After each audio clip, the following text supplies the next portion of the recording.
ये फिल्म एक सच्ची कहानी पर बनाई गई है। शुरू में ये बताया जाता है कि जून 1940 में जर्मन ने फ्रांस पर कब्जा किया।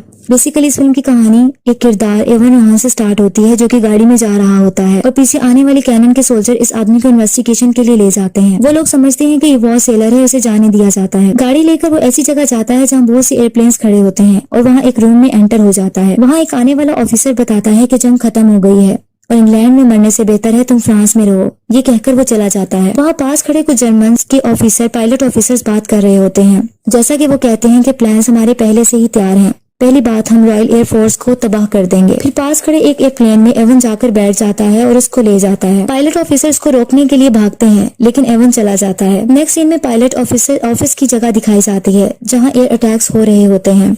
इस तरह ये स्क्वाड्रन 3 और 3 के पॉलिश पायलट्स होते हैं जो कि रॉयल एयरफोर्स को ज्वाइन करते हैं और इस तरह फॉरेन स्काइज के लिए जंग लड़ रहे होते हैं। एवन के पहुंचने पर इसके साथी इसको बताते हैं कि हमने जंग को जारी रखा जब तक तुम वहां रहे। एवन कहता है कि तुम इनको मेरे बगैर खत्म नहीं कर सकते और मुस्कुराने लगता है। नेक्स्ट सीन में पायलट ऑफिसर चीफ मार्शल को बताता है कि हम बॉम्बर्स नहीं हैं बल्कि फाइटर पायलट्स हैं।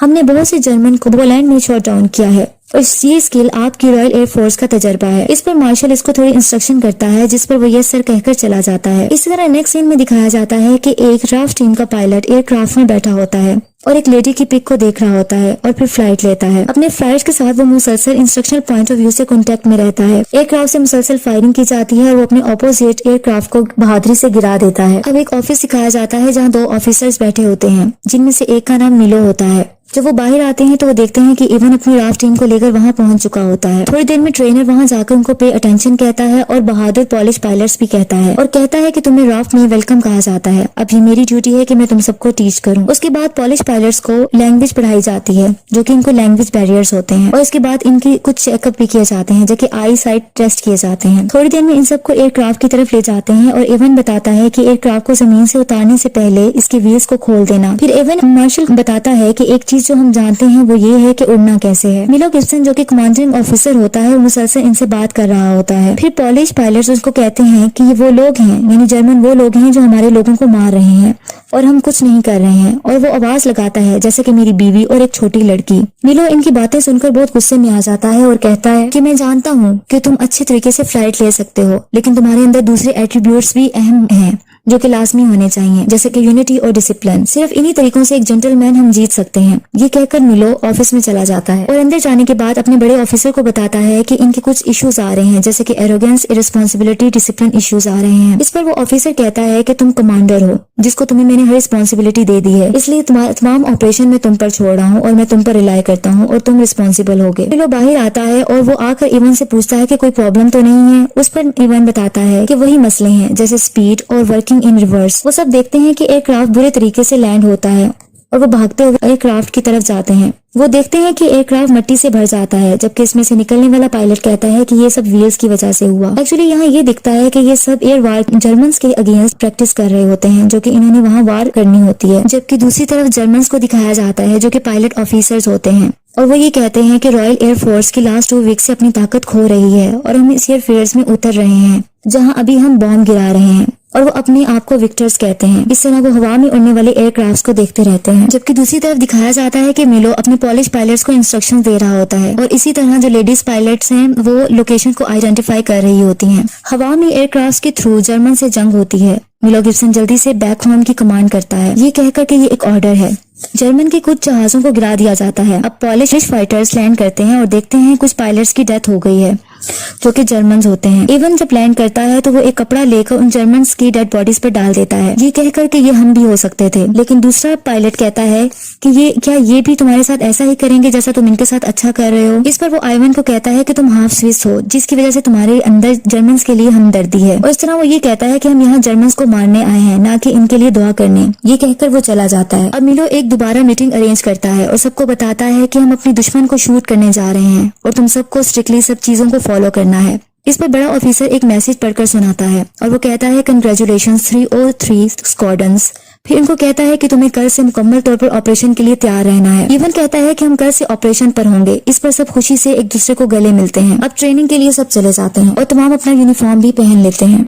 नेक्स्ट डे ऑपरेशन स्टार्ट हो जाता है और लेडी पायलट्स अपनी ऑफिसर अपनी ड्यूटी संभाल रही होती हैं। फाइटर पायलट्स की एयरफील्ड पर दूसरी फोर्स की तरफ से बम्बार्डमेंट स्टार्ट हो जाती है, लेकिन सब कामयाबी से फाइट करते हैं और दोबारा एयर अटैक शुरू हो जाते हैं। फिर दिखाया जाता है रॉयल एयरफोर्स टीम आपस में कांटेक्ट में रहती है। इस लड़ाई में रॉयल एयरफोर्स का पायलट एक उड़ते हुए एयरक्राफ्ट को जो कि जर्मन का होता है उसको मार गिराता है, जबकि दूसरी तरफ मिलो को इवन कहता है कि तुम जानते हो कि मैं बेस्ट हूँ। अभी वो ये बता रहा होता है कि इवन का दोस्त आ जाता है, जिसे लेकर वो रॉयल एयरफोर्स टीम की तरफ ले जाता है और कहता है कि देखो कौन आया है। सब उसे खुशी से गले मिलते हैं और इस तरह इवन बाहर आता है तो इसे एयरक्राफ्ट के मुतालिक एक आदमी के थ्रू बताया जाता है। वो आदमी से बताता है कि एरोप्लेन में गन कैमरास को इंस्टॉल कर दिया गया है और ये आपका ही आइडिया था। ये वाली गन्स 150 यार्ड से रिहार्मोनाइज्ड कर दी गई हैं, तकरीबन 137 मीटर्स पर। लेकिन इसका ये मतलब है कि आपको रियर क्लोज रहना पड़ेगा एक फासले पर और फिर इसको हिट करना होगा। ये इतना ही सही होगा जितना कि एक कैनन होती है बरतानिया के लड़कों के मुताबिक। रॉयल एयरफोर्स टीम की अगली सुबह ग्रुप फोटो ली जाती है कि अचानक से सायरन बजने लग जाता है और अनाउंसमेंट होती है कि टीम अपने एयरक्राफ्ट की तरफ जल्दी से भागें। ऑपरेशन शुरू होने का वक्त आ गया है और सब फ्लाइट लेते हैं और एयरक्राफ्ट के थ्रू फायरिंग शुरू हो जाती है, जबकि लेडी पायलट्स दोबारा अपनी पोजीशन एरियाज को लोकेशन को आइडेंटिफाई करने के लिए बैठ जाती हैं। कुछ जहाजों को तबाह कर दिया जाता है। फिर एक साइन जाहिर होता है, रिफ्यूलिंग और लैंडेड। जहाजों को रिफ्यूल किया जाता है और फिर से फ्लाइट होती है। रॉयल एयरफोर्स टीम के एक टीम मेंबर के एयरक्राफ्ट से बम्बार्डमेंट और फायरिंग होना बंद हो जाती है। इस पर ऑपोजिशन जर्मन्स की टीम से फायरिंग होती है और वो जख्मी हो जाता है और उसका खून बहने लगता है। इसका एरोप्लेन भी क्रैश हो जाता है और वो पानी में जा गिरता है, जहाँ इसको एक छोटी सी विक्टिम बच्ची इमेजिन होती है जो कि हंस रही होती है। आखिरकार वो पानी में डूब जाता है। रॉयल एयरफोर्स टीम अब खामोश उदास होती है क्योंकि इनका साथी मर चुका होता है। मिलो एक किताब रूडिमेंट्री पॉलिश पढ़ रहा होता है। अब दोबारा से एयर वॉर को दिखाया जाता है। एयरफोर्स टीम हवा में एक सुकून से फ्लाइट में होते हैं कि अचानक एक प्लेन पर अटैक हो जाता है और सब बहुत अलर्ट हो जाते हैं। एवन के एयरक्राफ्ट पर आग लग जाती है, लेकिन वो सक्सेसफुली एयर बैलून की हेल्प से नीचे उतर आता है, जबकि दूसरा टीम मेंबर उसके जिस्म पर आग लग जाती है और वो जख्मी हो जाता है। नेक्स्ट सीन में पायलट पॉलिश फाइटर्स की पार्टी दिखाई जाती है, जहां चीफ मार्शल सबसे एड्रेस करता है और कहता है कि मैं इस इवनिंग के होस्टेस से आपको इंट्रोड्यूस करवाना चाहता हूँ। वो एक लेडी को बुलाता है जो कि आकर सबसे बात करती है और वो ये कहती है कि इवनिंग पायलट्स ब्रेव सोल्जर्स के लिए है, जो कि पायलट ऑफिसर्स के लिए है, जिन्होंने इंग्लैंड के स्काइज में हमारे लिए लड़ाई लड़ी। उसके बाद एवन गुस्से में आ जाता है और बोलता है कि तुम हमारे ही शहरों में बॉम्ब गिरा रहे हो और शूट कर रहे हो और हमारा ही शिकार कर रहे हो। हम यहाँ शैंपियन पी रहे हैं और अपने शहरों पर बॉम्ब गिरा रहे हैं। दे आर बुचरिंग अस, और हमें शूट किया जा रहा है और फांसी दिए जा रहे हैं। इसके बाद वो ऐसी बातें करता रहता है जबकि मिलो आके इसको चुप करवाता है। अब मिलो कुछ देर में इस रूम में आता है जहाँ जख्मी पायलट्स होते हैं। इनमें से एक का चेहरा भी जला हुआ होता है। वो इसे कहता है कि रिमार्केबल मैन हमेशा ग्रो करता है, तुम्हें इस पर फख्र करना चाहिए। जबकि दूसरी तरफ एक और पॉलिश पायलट को दिखाया जाता है जो कि कैंडल सिलाए बैठा होता है और वो बहुत ही सैड होते हैं क्योंकि उनके साथी मर गए होते हैं। इवन उसको आकर कहता है कि तुम यहाँ क्या कर रहे हो? तो फिर वो क्या, मैंने एयरक्राफ्ट में उन्हीं लोगों को देखना शुरू कर दिया था, वो तुम्हारी और मेरी तरह लोग थे। इस पर इवन कहता है कि इन प्लेन्स में लोग नहीं थे, लेकिन सिर्फ जर्मन्स थे, वो जर्मन्स जिन्होंने हमारे साथ बुरा किया था। मेरी बात सुनो, तुम्हें इन चीजों से गुजरना है। तुम अभी भी जिंदा हो, तुम सांस ले रहे हो एक जंग में, ये सबसे अहम चीज है। वो एक्चुअली इवन उसकी हौसला अफजाई उसको इनकरेज करता है। अब मिलो सब पायलट के साथ मीटिंग करता है और सब फ्लाइट ऑपरेशन पर चले जाते हैं। दूसरी एयर वॉर दोबारा शुरू हो जाती है और बहुत से जहाजों को तबाह कर दिया जाता है।